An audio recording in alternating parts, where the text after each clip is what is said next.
kung gano'n tayo tumakbo sa kabila ng ating mga tinitestay ni Lord. Amen po, ang ultramarathon, hindi pabilisan ng takbo. Diyan pa ba kayo? Di ba? Ang marathon, hinay-hinay hanggang marating mo yung finish line. Sa Lord, walang talo. Marating mo yung finish line, panalo ka.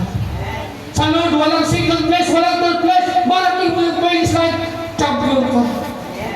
Yun ang takbuhin natin sa Panginoon. Kaya mga kapatid, kahit anong mangyari, mabagal man, mga kapatid, umusad yung faith mo, magpatuloy ka lang. Mabagal man, magbaglo yung spiritual mo, kapatid, magpatuloy ka lang hanggang marating mo yung finish line. Amen po? Yung iba, tumaliko, bumatras, bumalik. Yung iba, lumiko. May lumiko sa kanan, may lumiko sa kaliwa. Asan sila ngayon? Naligaw. Yan pa ba kayo? Ikaw. Di ba naranasan mo na pagod? Amen. Naranasan mo na ng mga wait na ng hina, ng lamig. Amen. Lahat tayo naranasan na yan. Pero, ang maganda yung ginawa mo, nagpatuloy ka. Kaya hindi ka naligaw. Andito ka pa rin. Kahit may pagsubok, may problema, andito ka pa rin. Hindi ka naligaw. Kasi tinitingnan mo, hindi yung problema, kundi ating Diyos na buhay. Ganyan kakatindi mga kapatid na lumalaban. Kaya sabi ni Pablo, natapos ko ang aking pakikapaglaban, kaya tayo lumalaban. Amen po, kahit pagod, kahit na minsan nanghina, pero nagpapatuloy. Yan ang kagandahan ng isang mananampalataya na siya ay nakasali sa isang marathon na hindi siya napapagod. Kung medyo mapit, di ba, nagpupuspo siya. Ang ibig sabihin niya, pwede ka naman magpahinga eh. Huwag ka lang tumalikod. Ano pa? Next po tayo. 1 Corinthians 9:24-27. Alam ninyo ang lahat ng kalahok sa paligsahan ay tumatakbo ang lahat. Amen. Ngunit isa lamang ang makakamit ng gantimpala. Ito literal. Diyan pa ba kayo? Literal ito. Kaya pagputihin ninyo ang pakdak upang kamtan ninyo ang gantimpala. Ito yung mga atleta, mga kapatid, nasa SEA Games, sa mga Olympic. O kahit na mga ano man, sa mga school. May mga division, dami kang dadaanan. Amen. Ang daming dadaanan bago mo makamit yung tunay na karangalan. Ganun din kay Lord eh. Kaya ano pong gagawin natin, 25? Lahat ng manarano nagsasanay na may amen po?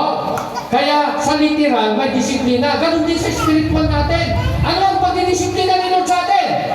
In the book of Hebrews chapter 12. Anong sabi niya hanggang sa 5? Sinasabi na doon, anong sabi niya doon? Na ang Diyos ang tutulong sa atin. Kapag dinidisiplina ka, huwag kang magreklamo. Pag pinapalo ka, tinutuwid ka ni Lord, huwag kang magreklamo. Mayroon bang ama na hindi didisiplina ang anak? Amen po? Pero sa atin, mga kapatid, parang hindi natin kayang disiplina ng anak. Sabi ko nga sa inyo, mas mano na ngayon ang anak, pero wala tayong magagawa, pero si Lord may magagawa. Ipasa Diyos natin ang lahat. Yung mga anak natin matitigas ng ulo, huwag natin silang i-justify, ipanalangin natin sila. Ganun din naman sa atin. Dati matigas ang ulo natin ngayon. Di na ba matigas ang ulo natin? Minsan pastor. Di ba? Ganun talaga ang nature ng tao eh. Amen po? Kaya hindi nga tayo perfecto. Amen.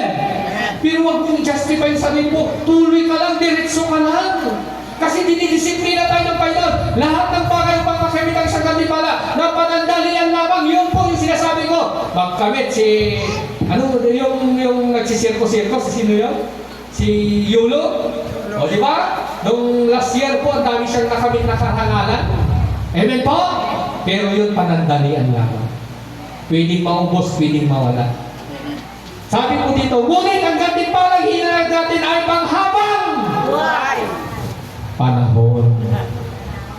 Yan ang sinasabi. Panghabang panahon. Kaya mas daig mo si Manny Pacquiao. Mas daig mo si Yulo. Sino pa yung mga champion dyan? Mas daig mo si LeBron James. Kasi panandalian, pero ikaw panghabang panahon. Tignan na natin sa 26. Anong gagawin natin? Hindi ako tumatakbo na walang tayo nagsisimba dito na wala tayong purpose. Amen? Kung walang patutunguhan yung church na ito, ako na yung unang matulog na lang. Ako na yung unang alis. Yun lang kanina, naramdaman mo yung presensya ni Lord. Eh, po, nasa sentro natin ang Panginoon. Yun pala, kapatid.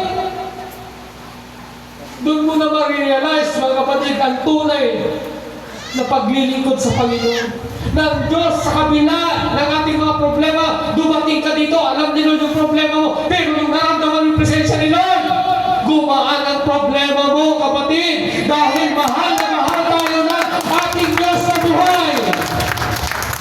Bukod ka buti ang Panginoon, ano sabi niya pa? Walang patulungan, hindi ako sumusuntok sa akin, sumalit.